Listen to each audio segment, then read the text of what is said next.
up nowadays is simply to control people as slaves and make them completely dependent on this exploitive machine that's ruining the planet and that's ruining the quality of life for all living entities. And this is all based on this demoniac idea that we can exploit the resources of God. If there's some minerals in the ground, then we can take big trucks and dig it all out and take it and melt it down and make cars and trains and planes and buildings and all kinds of stuff. It's unnecessary. It's actually unnecessary. Now we know enough about organic gardening. Not we personally, but the experts know enough about gardening that in 100 square foot or 1,000 square foot garden, you can grow enough food for one person for a year. 1,000 square feet. What is that? About 30 by 30 feet. 10 meters square. 100 square meters. You can grow, if you know what you're doing and you know how to condition the soil, you can grow enough food to feed yourself. Now, what is the need for all these huge factory farms and big tractors and railroads and ships shipping food all over the world and all that? It's completely unnecessary. Try to understand. It's completely useless. This is called ugra karma. Ugra karma means unnecessary, useless, demoniac work. So they have the whole world enslaved in this ugra karma economy. This economy that has to grow and grow and grow and grow. And what's fueling this economy? Oil. But now we've passed the peak oil. Oil production all over the world is diminishing, and it will continue to diminish. So this whole idea of growth, progress, and all that is finished. Try to understand. We are downsizing. We have to. We're out of resources. We're out of arable land. We're out of water. We're out of oil. We're out of everything. All the resources that have accumulated in the earth for millions of years are being destroyed, used up by this demoniac society. You see? So Prahlad is saying, don't listen to this nonsense. Don't accept this materialistic education. And Gato is saying the same thing. This education is not for your benefit. It's so that you can be exploited, so that you can be used, so that you can become a cog in the wheel of this great machine. What was it? I just read something really far out. The motto of the 1930s World Fair was research discovers, engineering implements, and society adjusts. Sounds about right, huh? Nails it. Exactly. You just have to adjust to it. There's nothing you can do about it. We're going to invent all these materialistic wonders. And even though they always create unanticipated problems, still, somehow or other, you have to adjust to it. See? You're going to work in this factory or in this business, and we're going to take the results of your work and sell them for profit. And you're not entitled to any of that profit. You're not entitled to any of that income. We make a deal with you where we pay you less than the actual value of your work. And we take your work and profit from it and keep the difference. That's called a corporation. A corporation is a fictitious entity that has more rights than a regular person and less responsibilities. No one can be held accountable. No individual can be held accountable for the actions of a corporation. Slick, huh? This is what the demons have come up with. They're very intelligent. Hiranyakashipu is very intelligent, very strong, powerful.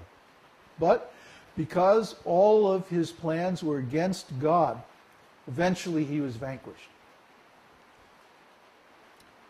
When Prahlad started preaching in this way, of course, the young boys in the school became confused. Well, our demoniac parents are telling us that we have to do this and that. We have to make material advancement. We have to be competitive. We have to crush the demigods. We have to stop the process of God consciousness and become engaged in material consciousness and work.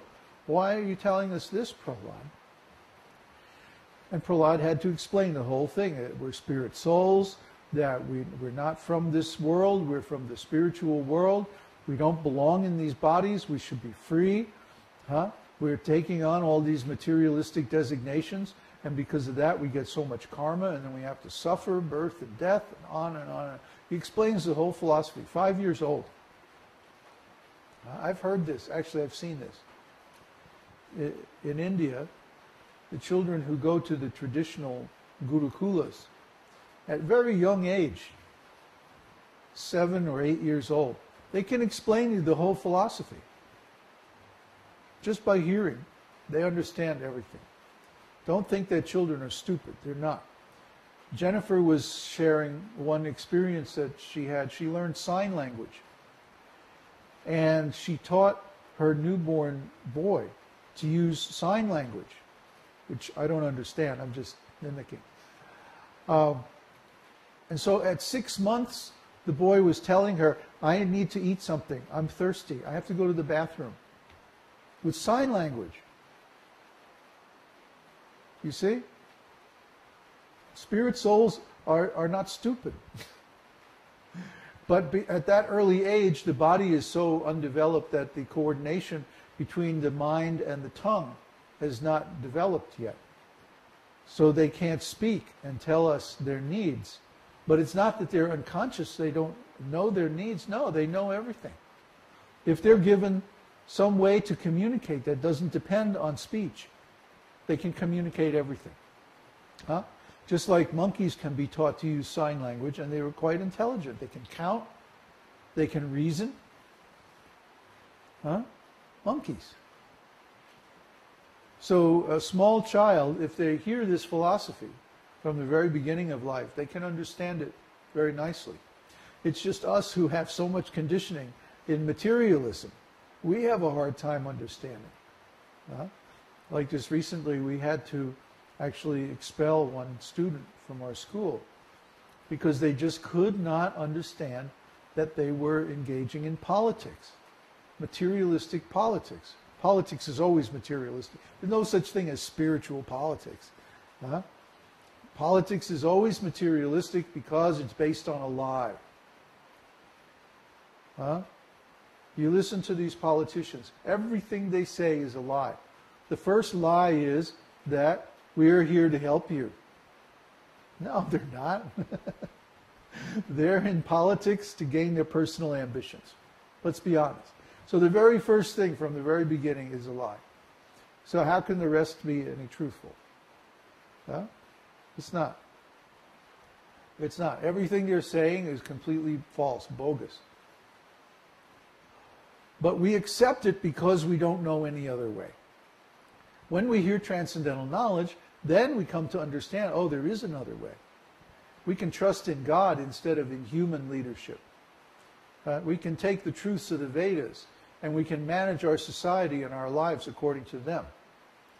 We don't need this material science. We don't need all this material stuff. If I just have a garden, 100 square meters garden, I can feed myself. If I have a couple of hectares and a cow, I can feed my whole family. What's the difficulty? What's the problem? Why do we need all these big machines, ugra karma, factories and slaughterhouses, schools which are just like slaughterhouses, because they're training people just how to be slaves of the demoniac elite. We could kick these rascals out in a week if we wanted to. If everybody understood this and simply stopped cooperating and did their own thing instead, or followed Vedic teachings instead, well, what could the demons do? Maybe they kill a few people, but then they don't have anybody to work for them and feed them.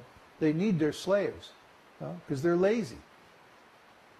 They want to live just by investing. This whole idea of investment, capitalism, is a complete demoniac trip. Huh? As Prabhupada used to call democracy, demoncracy. Try to understand. It doesn't matter whether it's democracy or communism or socialism or monarchy or feudalism or any of these schemes dreamed up by human beings are the same thing. We're going to exploit you. That's material consciousness. So this conflict developed between Prahlad and his school teachers. And the school teachers went to Hiranyakashipu and said, you know, we don't know about your boy Prahlad. He's causing a big disturbance at the school. And Hiranyakashipu was like, what's the problem? He's always